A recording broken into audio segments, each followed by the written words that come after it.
ሰላም ጤና ይስጥልን የተወዳችሁና የተከበራችሁ የፍጹም ስፖርት ቻናል ቤተሰቦች የሰዓቱን ትኩስና አዳዲስ ስፖርታዊ መረጃዎችን ይዘንላችሁ ቀርበናል። እስከ ፕሮግራሙ ፍጻሜ ድረስ ላይክ፣ ሼር፣ ሰብስክራይብ እያደረጋችሁ አብራችሁን ቆዩ። አርሰናል ጣፋጭ ድል አሳክቷል። የፕሪሚየር ሊጉ መሪ አርሰናል ከቶተናም ጋር ያደረገውን የሰሜን ለንደን ደርቢ መርሃ ግብር 4-1 በሆነ ውጤት አሸንፏል። የመድፈኞቹን የማሸነፊያ ግቦች ኤቤሬ ኢዜ 2 ጎሎችን ሲያስቆጠር ቪክቶር ዩኬሬሽ የቀሩትን 2 ጎሎች ማስቆጠር ችሏል። ለቶተናም ብቸኛዋን ግብ ኮሎ ሙአኒ ከመረብ ማሳረፍ ችሏል። ኤቤሬክ ኢዜ በሰሜን ለንደን ደርቢ ባደረጋቸው 2 ጨዋታዎች 5 ጎሎችን አስቆጥሯል። ቶተናም በውድድር ዓመቱ 12ኛ የፕሪሚየር ሊግ ጨዋታውን ተሸንፏል።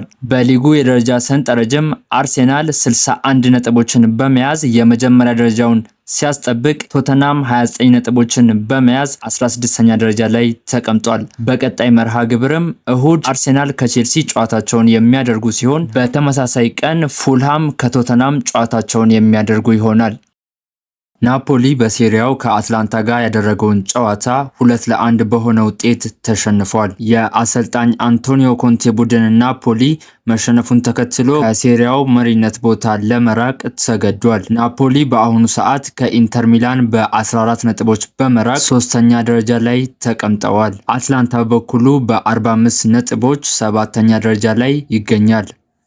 ለዚህ ጨዋታ ኢዜ ትክክለኛው ተጫዋች እንደሆነ እናምናለን ሲሉ አሰልጣኝ ሚኬል አርቴታ ተናግረዋል። የመድፈኞቹ አሰልጣኝ ሚኬል አርቴታ ኤቤሪክ ኢዜ ለጨዋታው ትክክለኛ ተጫዋች መሆኑን ተናግረዋል። ኢዜ በመጀመሪያው ጨዋታ ያሳየው እንቅስቃሴ ለቋሚነት አሳጭቶ ስለመሆኑ የጠየቁት አርቴታ እውነት ነው ብለዋል። ኢዜ በዚህ ጨዋታ በዛ ቦታ ላይ መሰለፍ ያለበት ትክክለኛው ተጫዋች መሆኑን እናምናለን ሲሉም አሰልጣኝ ሚኬል አርቴታ ተናግረዋል። አሰልጣኙ አክለውም ምንም አይነት ጨዋታ ብናደርግ ሁልጊዜም ከተጋጣሚያችን በልጠን መገኘት እንፈልጋለንም ብለዋል።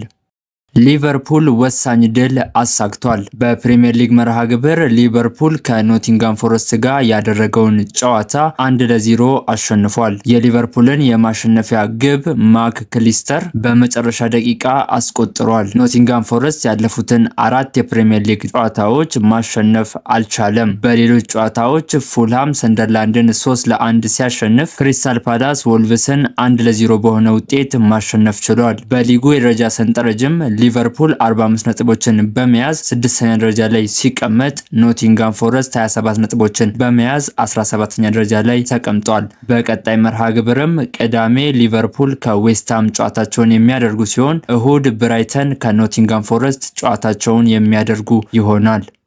ሚኬል አርቴታ ምን ለውጥ አደረጉ? አሰልጣኝ ሚኬል አርቴታ በዛሬው ደርቢ ኤቤሪክ ኢዜ በ10 ቁጥር ቦታ በማሰለፍ ትልቅ ውሳኔያቸውን ወስነዋል። ኤቤሪክ ኢዜ ሃትሪክ ከሰራበት የቶተናም ጨዋታ ወዲህ የቡድኑ ቋሚ ተሰላፊ እንዳልነበር ይታወሳል። ሚኬል አርቴታ ማርቲን ኦዴጋርድን በተመለከተ ኤቤሪክ ኢዜን በማስቀደም ለተጫዋቹ ያላቸውን ትልቅ እምነት አሳይተዋል። ኢዜ ለመጀመሪያ ጊዜ ቋሚ ሆኖ በጀመረበት የዊጋን ጨዋታ ጥሩ እንቅስቃሴ አድርጎ ነበር። በሌላ በኩል ቡካዮ ሳካ ባለፉት 2 ጨዋታዎች በ10 ቁጥር ቦታ ተሰልፎ ጥሩ እንቅስቃሴ አድርጎ ነበር። ነገር ግን አሰልጣኙ በዛሬው ጨዋታ ከቡካዮ ሳካ ይልቅ ኢዜን በቦታው አጫውተው ማሰለፍ መርጠዋል።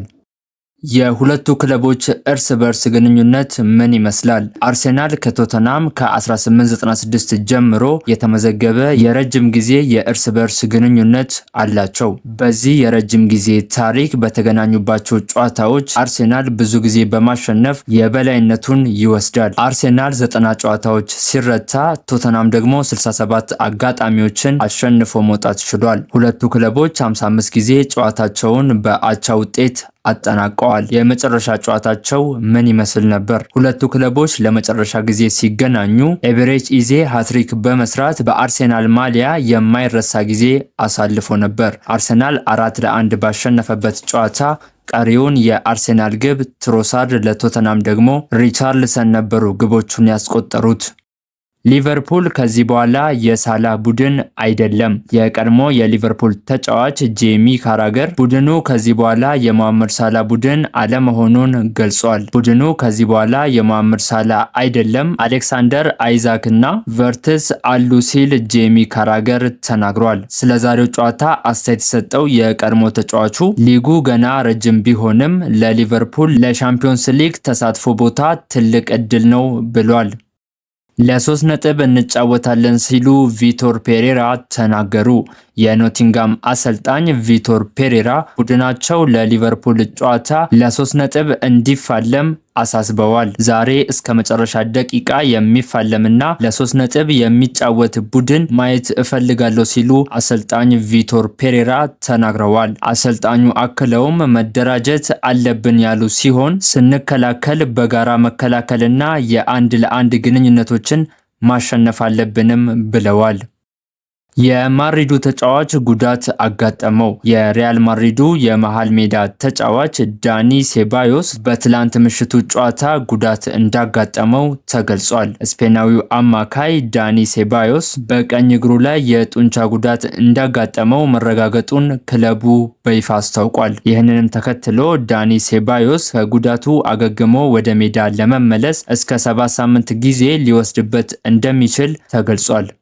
የተቀየረ ነገር የለም፣ ዘረኞች ሊቀጡ አልቻሉም ሲል ፎፋና ተናገረ። የቼልሲው ተጫዋች ዌስሌይ ፎፋና ትላንት ከተመለከተው ቀይ ካርድ በኋላ በማህበራዊ ትስስር ገጹ የዘረኝነት ጥቃት ደርሶበታል። ዌስሌይ ፎፋና በደረሰበት የዘረኝነት ጥቃት ሐዘን እንደገባው ባሰራጨው የጽሑፍ መልእክት ገልጿል። 2026 ላይ ነን፣ አሁንም ተመሳሳይ ነው ያለው ዌስሌይ ፎፋና ምንም የተቀየረ ነገር የለም፣ እነዚህ ሰዎች ሊቀጡ አልቻሉም ብሏል። ተጫዋቹ አክሎም ትልቅ የጸረ ዘረኝነት ዘመቻዎች ቢደረጉም ማንም ምንም አላደረገም ሲል ያለውን ቅሬታ ገልጿል። ከምሽቱ ጨዋታ በኋላ በተጨማሪም የበርንሌው ተጫዋች ሃኒባል ሜጅብሪ በማህበራዊ ሚዲያ የዘረኝነት ጥቃት ደርሶበታል። ሃኒባል ሜጅብሪ በማህበራዊ ገጹ 2026 ነን፣ ነገር ግን አሁንም እንደዚህ አይነት ሰዎች አሉ፣ እባካችሁ ራሳችሁንና ልጆቻችሁን አስተምሩ ሲል ጽፏል።